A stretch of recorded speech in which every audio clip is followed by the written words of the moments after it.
really wanted to hear from you guys as far as what some of your memories are of the Great Depression. In particular, Wisconsin and Pewaukee memories would be the ones we're really hoping to hear about the most. I'll just start with a little something to say, even though I wasn't born during that time. I'm Sharon Streeter. Yesterday, when we were working here, Lois T. Schaefer, who was a Pewaukee person, stopped off here, and when I told her we were having this, she said the thing that pops into her head right away was dinner.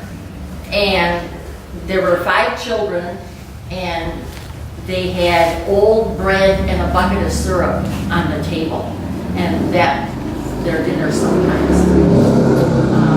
The other thing that I remember my mom saying is that she and her siblings went to wherever you would go to get the free food.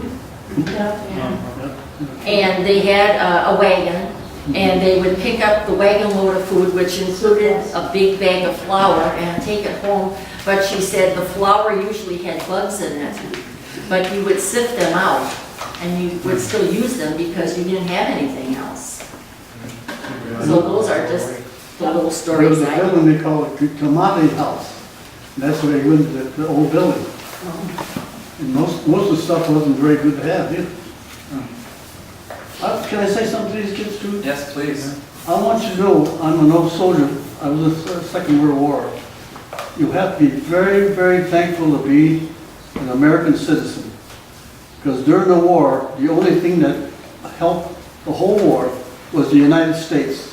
We won the war. I remember being over in Europe. The Russians come in, they had our vehicles.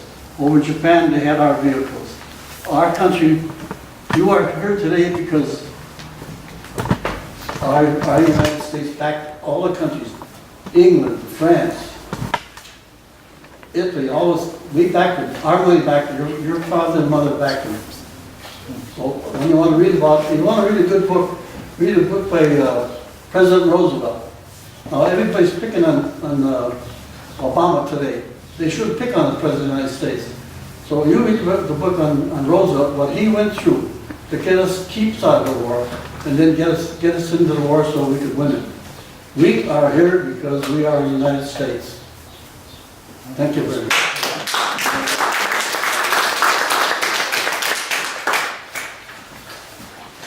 As Pewaukee students, they were really curious what school was like during the Depression, or were there big impacts that the Depression had on education, on school? We learned the 3 R's, read, write, arithmetic. Did you go to school or did you have to work? Yeah, we went to school. You had to go to school until you were 16. And several of the poorer families, when the boys were 16, they went to vocational school and also worked. They had to get out to support the family. And there were a lot of those people were good friends of mine, and they had good careers. They brought up families and raised them and fed them and educated them, and the kids probably all went to college. Those were tough years, but they were good years. I've got some reminiscences here of when the school bell rang for the last day of school in the spring. We all took off our shoes and we didn't put them on until September. Except for going to church. I was born in a house about a block and a half from here. My dad delivered me because the doctor was busy with a friend of mine whose mother had a rough delivery. So the doctor showed up the next day and said, "Oh, he's all right." So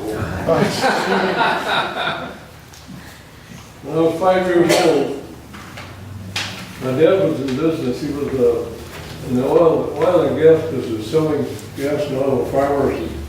And he always had he always wore coveralls, and they were full of change because he did a lot of making change when he was on the truck. Well, I found 50 cents on the basement store one time, at the floor where my mother was doing the wash.